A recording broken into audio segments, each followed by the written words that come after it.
ጤና ይስጥልኝ። ይህ ባና ሚዲያ ነው። ከባና ሚዲያ ለዛሬ ያዝናቸው ዘገባዎች አሁን ማስደመጥ ጀመርን። አበይት ነጥቦችን በቅድሚያ የትግራይ ሰራዊት የድሮን ቴክኖሎጂን መታጠቁንና ሁመራና ራያ የሌሉባት ትግራይ መሆን አትችልም በሚል ሉዓላዊነቱን ለማረጋገጥ ዝግጁነቱን ማጠናቀቁን አስታወቀ። በቀዳሚነት ወደ እናንተ ይደርሳል።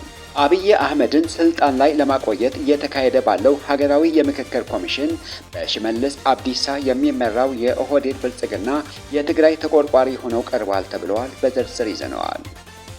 በኢትዮጵያ የውጭ ምንዛሪ ግብይት ስርዓቱ ሙሉ በሙሉ በገበያ ላይ እንዲመራ መደረጉ ድህነትን ከመቀነስ ይልቅ ማባባሱን የዓለም ባንክ በተያዘው ወር ባወጣው የፖሊሲ ሰነድ አስታወቀ። እናስደምጣቸዋለን። በአፍሪካ ቀንድ ያለው ቀጠናዊ ውጥረት ከፍተኛ ደረጃ ላይ በደረሰበት በዚህ ወቅት የቀድሞ የትግራይ አደራዳሪዎች ወደ ሱዳን አቅንተዋል የሚሉ ሌሎች ዜናዎች ይዘናል። አብራችሁን ቆዩ።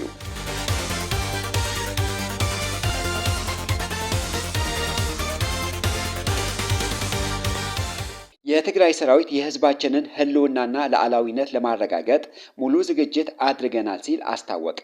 ከአርሚ 22 እና አርሚ 33 የተወጣጡ የሰራዊቱ አመራሮች አባላት ለሳምንታት ሲከታተሉት የቆዩት ፖለቲካዊ፣ ወታደራዊና ስነ ልቦናዊ ስልጠና አጠናቀው ተመርቀዋል። አርሚ 22 በመቀለ ዙሪያ የምትገኘው አርሚ ስትሆን አርሚ 33 ደግሞ በራያ የምትገኝ ናት። በአርሚ 22 የምረቃ ስነ ስርዓት ላይ ተገኝተው ንግግር ያደረጉት የትግራይ ሰራዊት የሰው ኃይል አስተዳደር ኃላፊ ታጋይ ገብረ ጻድቃን ገብረ አዴት እንደገለጹት የብልጽግና አገዛዝ የህዝቡን ትዕግስት የሚፈታተንና እልህ አስጨራሽ ድርጊቶችን እየፈጸመ ይገኛል። የትግራይ ህዝብ ህልውናውን ለማረጋገጥና ያጋጠመውን አደጋ ለመመከት ያለውን ብቸኛ አማራጭ በጀግንነት ታግሎ ማሸነፍ መሆኑን የጠቆሙት ኃላፊው ሰራዊቱ አሁንም ቢሆን ጠንካራ ቁመና ላይ በመሆኑ በጠላት ፕሮፓጋንዳ እንደማይንበረከክ ገልጸዋል። የአርሚ 22 አዛዥ ታጋይ ገብረ ስላሴ አህፈሮም አርሚ 22 የተሰጠውን ህዝባዊ ተልዕኮ ለመፈጸም የሚያስችለውን ለ2 ሳምንታት ሲሰጥ የቆየውን ስልጠና በስኬት ማጠናቀቁን አስታውቋል። በቅርቡ የአርሚው አዛዥ ሆነው የተመደቡት ታጋይ ገብረ የተሰጠንን ተልዕኮ ለመፈጸም በወሳኝ ምዕራፍ ላይ እንገኛለን ብለዋል። በራያ በተደረገው የአርሚ 33 ሰልጣኞች ምረቃ ላይ የአርሚው ዋና አዛዥ ጀነራል ወልደ ጊዮርጊስ ሸሪፎ የትግራይን ሰራዊት በመበተን ትግራይን ለማዳከምና ለማጥፋት ከውጭ ጠላቶች በላይ የውስጥ ባንዳዎችና ተላላኪዎች ሰርተዋል ሲሉ ገልጸዋል። ይሁን እንጂ የውስጥ ባንዳዎችና ተላላኪዎች የትግራይ ሰራዊት ባሳየው ቆራጥነት ተመክተዋል ብለዋል። በቀጣይ የትግራይ ሉዓላዊነትን ለማረጋገጥ በሙሉ ዝግጁነት እንገኛለን ብለዋል። ሁመራና ራያ የሌሉባት ትግራይ መሆን አትችልም ያሉት ጀነራሉ ጠላቶች ይረግፋሉ እንጂ ህዝባችን እየረገፈ ቁመን ማየት አንችልም ብለዋል። ስልጠናቸውን ያጠናቀቁት አመራሮችና አባላት በበኩላቸው ከብልጽግና አገዛዝ ሰላም እንደማይጠበቅና የሰማዕታትን አደራ ለማስጠበቅ የወሰዱትን ስልጠና ወደ ተግባር ለመቀየር ቃል ገብተዋል። ይህ በእንዲህ እንዳለ በተለያዩ የትግራይና የአፋር አዋሳኝ አካባቢዎች የኢትዮጵያ ያልሆኑ ድሮኖች መታየታቸው ታውቋል። ሐምሌ 22 በትግራይና በአፋር አዋሳኝ አካባቢዎች በትግራይና በአማራ አዋሳኞች የታዩ የድሮን ቅኝቶች የኢትዮጵያ ድሮኖች አይደሉም ተብለዋል። ኢትዮጵያ በአሁኑ ወቅት ከተለያዩ ሀገራት የገዛቻቸው ድሮኖች ጥቅም ላይ እያዋለች ትገኛለች። በዋናነት ከቱርክ የተገዙት ባይታካር ቲቢ2 ድሮኖች ቀዳሚውን ስፍራ ይይዛሉ።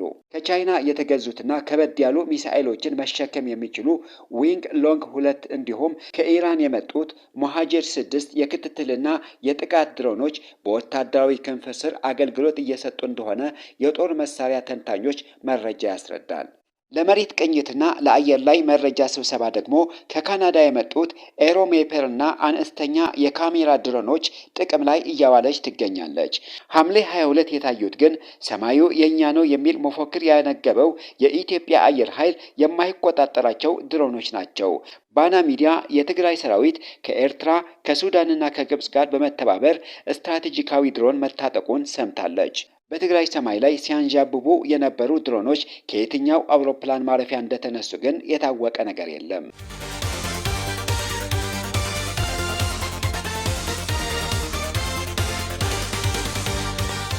አብይ አህመድን ስልጣን ላይ ለማቆየት እየተካሄደ ባለው ሀገራዊ የምክክር ኮሚሽን በሽመልስ አብዲሳ የሚመራው የኦህዴድ ብልጽግና የትግራይ ተቆርቋሪ ሆነው ቀርበዋል ተብለዋል። በሀገራዊ ምክክር ኮሚሽን የውይይት መድረኮች ላይ የቀረበውን የውሳኔ አቅጣጫ እንደሚያሳየው አሁን በስራ ላይ ያለው የብሔር ፌዴራሊዝም ድክመቶቹ ታርመው እንዲቀጥል የሚለው ምክረ ሀሳብ ሚዛን ደፍቷል። ይህንን ተከትሎ የክልልነት ጥያቄዎች በቃለ ጉባኤ ይያዙልን የሚሉ ተመካካሪዎች ቁጥር መበራከቱ የተሰማ ሲሆን በተለይም የመልክዓ ምድራዊ ፌዴራሊዝም አቀንቃኞች የብሔር ፌዴራሊዝም የሚቀጥል ከሆነ እንደ ጉራጌ ያሉ የክልልነት ጥያቄዎች አስቸኳይ ምላሽ ማግኘት አለባቸው የሚል ጽኑ አቋም ማንጸባረቃቸው ተጠቅሷል። በተጨማሪም የመንግስት ስልጠና የተቀመጡ የውክልና ቁጥሮች ሁሉንም ብሔረሰቦች ፍትሐዊ በሆነ መልኩ ማስተናገድ እንዳለባቸው ተጠይቀዋል። በቋንቋ ጉዳይ በኩል አማርኛና አፋን ኦሮሞ ብሔራዊ ቋንቋ እንዲሆኑ እንዲሁም ትግርኛ፣ ሶማሌኛ፣ አፋርኛ፣ ሲዳምኛ፣ ወላይትኛ የምልክት ቋንቋ እንግሊዝኛና አፋርኛ ደግሞ የፌዴራል የስራ ቋንቋዎች እንዲሆኑ በምክረ ሀሳብ ደረጃ ቀርበዋል። አማርኛ ብሔራዊና የስራ ቋንቋ ሆኖ የመቀጠሉ ሌሎች ተጨማሪ ቋንቋዎች ደግሞ የፌዴራል የስራ ቋንቋዎች ሆነው ውሳኔ የማግኘታቸው እድል ከፍተኛ መሆኑ ነው የተገለጸው። በሌላ በኩል በሀገር ግንባታ አጀንዳ ውስጥ የጳጉሜ ወር ያለ ደሞዝ ክፍያ የሚሰራባቸው ቀናት መሆናቸውን ተነስቶ ቀናቱ የእረፍት ወይም ክፍያ የሚፈጸምባቸው እንዲሆኑ ጥያቄ ቀርበዋል። በምክክሩ ላይ የአማራ ክልል ለብሔራዊ ምክክር ኮሚሽን ያቀረበው የአጀንዳ ሰነድ ከአጎራባች ክልሎችና ከራሱ ልዩ ዞኖች ጋር የተያያዙ ሰፊ የመሬት ጥያቄዎችን ማካተቱን ተሰምቷል። ሰነዱ በኦሮሚያ ክልል የሚገኙትን የደራ ወረዳና የፈንታሌ አካባቢዎችን፣ የቤንሻንጉል ጉሙዝ ክልል መተከል ዞንን ሙሉ በሙሉ፣ የአፋር ክልል አካባቢዎችን እንዲሁም በትግራይ ጦርነት ወቅት በብልጽግና የተያዙ ወልቃይት ጸገዴ፣ ጸለምቲ፣ ኦፍላ፣ ኮረም፣ አበርገሌ፣ አብየ አዲ፣ ዛታና ራያ አላማጣ በአማራ ክልል ስር እንዲጠቃለሉ መጠየቁን ኦሮሚያ ሚዲያ ኔትወርክ ዘግቧል። በተጨማሪም በወሎ ኦሮሞና በዋግ ኽምራ ልዩ ዞኖች ስር ያሉ አካባቢዎች ወደ አማራ ዞኖች እንዲዘዋወሩ አጀንዳ ተደርገው ቀርበዋል።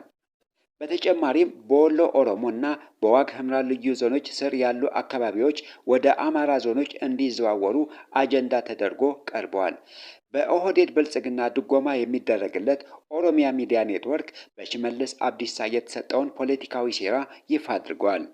የትግራይና የአማራ ህዝቦች ወደ አዲስ የፖለቲካ ጥምረትና ስምምነት ያደርጋሉ ብሎ የሰጋው የኦህዴድ ብልጽግና አገዛዝ አማራ የትግራይን መሬት ለመውሰድ ጠየቀ የሚል ትረካ በመፍጠር የትግራይ ተቆርቋሪና አጋዥ መስሎ ለመቅረብ እየሞከረ ይገኛል።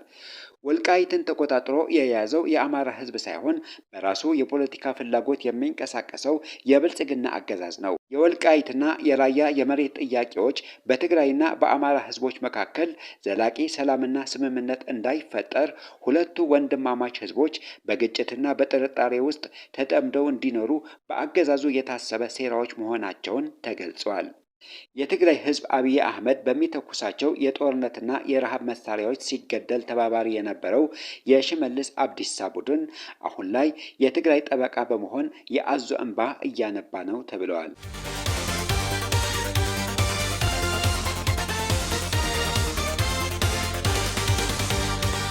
የውጭ ምንዛሬ ስርዓቱ ሙሉ በሙሉ ገበያ መር መደረጉ በኢትዮጵያ ድህነትን ማባባሱ የዓለም ባንክ የፖሊሲ ሰነድ አስታወቀ። በኢትዮጵያ የውጭ ምንዛሬ ግብይት ስርዓቱ ሙሉ በሙሉ በገበያ እንዲመራ መደረጉ ድህነትን ከመቀነስ ይልቅ ማባባሱን የዓለም ባንክ በተያዘው ወር ባወጣው የፖሊሲ ሰነድ አስታወቀ። እንደ አውሮፓውያን አቆጣጠር ከሚያዝያ 2019 እስከ ሰኔ 2023 የዓለም ባንክ ፕሬዝዳንት የነበሩ ዴቪድ ማልፔዝ ባዘጋጁት የፖሊሲ ሰነድ ላይ እንደተብራራው እንደ ኢትዮጵያ፣ ግብጽ እና ናይጄሪያ ባሉ ሀገሮች ላይ የተተገበረው ሙሉ በሙሉ ገበያ መር የምንዛሬ አስተዳደር ሀብት ዝቅተኛ ገቢ ካላቸው ዜጎች ይልቅ ልዩ ተጠቃሚ ወደሆኑ ጥቂት ቡድኖች እንዲሸጋገር አድርጓል። ሰነዱ አያይዞም በኢትዮጵያ የብር የመግዛት አቅሙ በመዳከሙ ምክንያት ቀደም ሲል 33 በመቶ የነበረው የድህነት መጠን እንደ አውሮፓውያን አቆጣጠር በ2025 ወደ 43 በመቶ ከፍ ማለቱን አመላክቷል። በዓለም የገንዘብ ድርጅት IMF ምክረ ሀሳብ መሰረት የውጭ ምንዛሬውን በአንድ ጊዜ ሙሉ በሙሉ ለገበያ ከመልቀቅ ይልቅ ብሔራዊ ባንክ ቀስ በቀስ ዋጋንና ገቢን ተገማች በማድረግ ዝቅተኛ ገቢ ያላቸውን ዜጎች በማይጎዳ መንገድ መምራት ይችል እንደነበርም በፖሊሲ ሰነዱ ላይ ተመላክተዋል። የቀድሞ የባንኩ ፕሬዝዳንት እንደገለጹት የብር የምንዛሬ ዋጋ ሲዳከም የሚገኘው ጥቅም ለመንግስት ባለስልጣናትና ለቅርብ ግለሰቦች የሚተርፍ ሲሆን ጉዳቱና ኪሳራው ግን ድህነት ውስጥ ባለው ህዝብ ላይ የሚጫን ነው። የኢኮኖሚ ፖሊሲውን የሚተቹት አካላት እንደሚሉት የጠቅላይ ሚኒስትር አብይ አህመድ አገዛዝ ከዓለም የገንዘብ ድርጅትና ከዓለም ባንክ የሚገኘውን የፋይናንስ ድጋፍ ለማግኘት ሲል የወሰደውን ይህ አጣዳፊ የውጭ ምንዛሬ ማሻሻያ በዜጎች ላይ ከፍተኛ የኑሮ ውድነት ፈጥረዋል። በተለይም መንግስት ለጦር መሳሪያ መግዣና ለግጭት ማስፈጸሚያ የሚሆን የውጭ ምንዛሬ ለማግኘት ሲል አገሪቱን ለዓለም አቀፍ ተቋማት ቅድመ ሁኔታዎችን አሳልፎን መስጠቱንና የውስጥ የፖሊሲ ማሻሻያዎችን በአስገዳጅነት መተግበሩ የዜጎችን ዕለት ተዕለት ህይወት ለአደጋ ዳርጎታል በሚል ብርቱ ትችት እየቀረበበት ይገኛል። የኢትዮጵያ ብሔራዊ ባንክ ቀደም ሲል ይከተለው የነበረውን የምንዛሬ ቁጥጥር በመተው ድንገተኛና ያልተዘጋጀበትን የገበያ መር ስርዓት መተግበሩ የውስጥ የገንዘብ ዝውውርና የሀገር ውስጥ ምርታማነትን መጉዳቱን ይነገራል።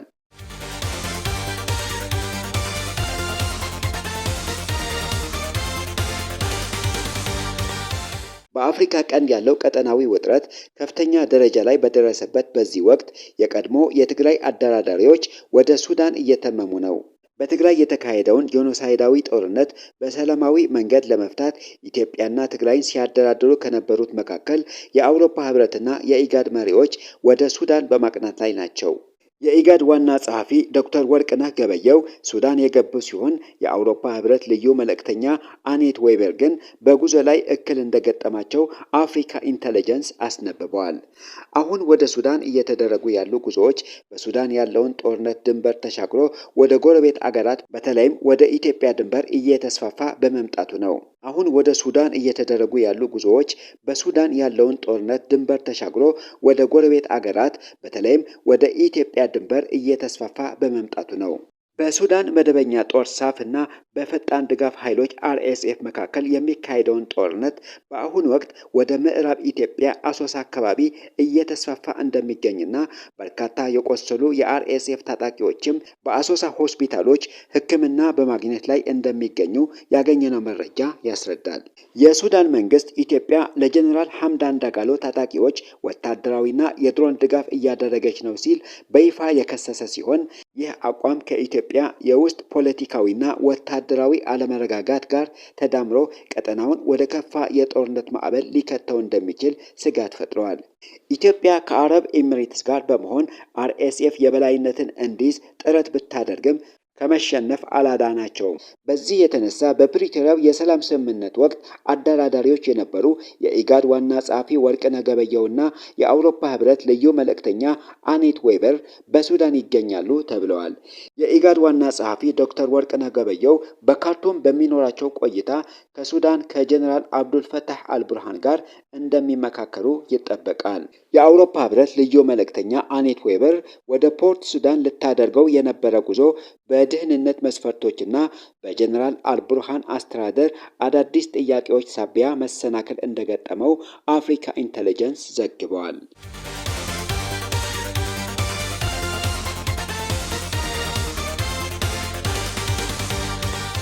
ለቀናት አንጻራዊ መረጋጋት ታይቶበት የነበረው የአሜሪካና የኢራን ግጭት ሁለቱም ወገኖች በሰነዘሯቸው አዳዲስ ጥቃቶች ምክንያት በድጋሜ ተቀጣጥለዋል።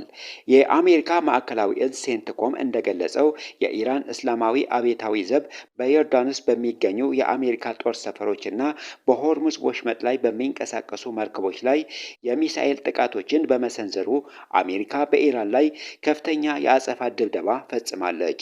ለአንድ ሰዓት ያህል በቆየው በዚህ ጥቃት የኢራን የእዝ ማዕከላት፣ የሚሳኤልና የድሮን ተቋማት፣ የባህር ዳርቻ መከላከያዎችና የባህር ኃይል አቅሞች ኢላማ መደረጋቸውና የኢራን ሚሳኤሎች ሙሉ በሙሉ እንዲከሽፉ መደረጉን ሴንትኮም አስታውቋል። የኢራን እስላማዊ አብዮታዊ ዘብ በበኩሉ በዮርዳኖስ በሚገኘው የአሜሪካ አየር ኃይል ጦር ሰፈር ላይ የተሰነዘረው ጥቃት አሜሪካ ለፈጸመቻቸው ጥቃቶች ምላሽ መሆኑን ገልጸዋል። አብዮታዊ ዘቡ አሜሪካ ስጋት ሆና እስከቀጠለች ድረስና በዓለም አቀፍ ውሃ ላይ የምታደርገውን እንቅስቃሴ እስካልቆመ ድረስ የሆርሙዝ ወሽመጥ እንደማይከፈት አስታውቀዋል። የኢራን ብሔራዊ የዜና ወኪል ኢርና እንደዘገበው ወራሪዎችን የሚረዱ አገራት ካልተቆጠቡ ከፍተኛ ቅጣት እንደሚጠብቃቸው የተገለጸ ሲሆን በወሽመጡ በኩል ለማለፍ የሞከሩ 2 ነዳጅ ጫኝ መርከቦች እንዲመለሱ መደረጉን ተነግረዋል። በተቃራኒው የአሜሪካ ማዕከላዊ እዝ ሴንቲኮም የኢራን እስላማዊ አብዮታዊ ዘብ በሆርሙዝ ወሽመጥ የመርከቦችን እንቅስቃሴ የመወሰን መብት የለውም ሲል አቋሙን ገልጸዋል። ይህ በእንዲህ እንዳለ የተባበሩት መንግስታት ድርጅት ዋና ጸሐፊ አንቶኒዮ ጉተሬስ በቃል አቀባያቸው ፋራህ ሐቅ በኩል ባስተላለፉት መልእክት እየታየ ያለው ሁኔታ አዎንታዊ አለመሆኑን በመግለጽ ሁለቱ ወገኖች በአስቸኳይ ግጭቱን አቁመው ወደ ድርድር ጠረጴዛ እንዲመለሱ ጥሪ አቅርበዋል። በአሁኑ ወቅት በፓኪስታንና በኳታር አሸማጋይነት ድርድሮችን የማስቀጠል ጥረት እየተደረገ ይገኛል።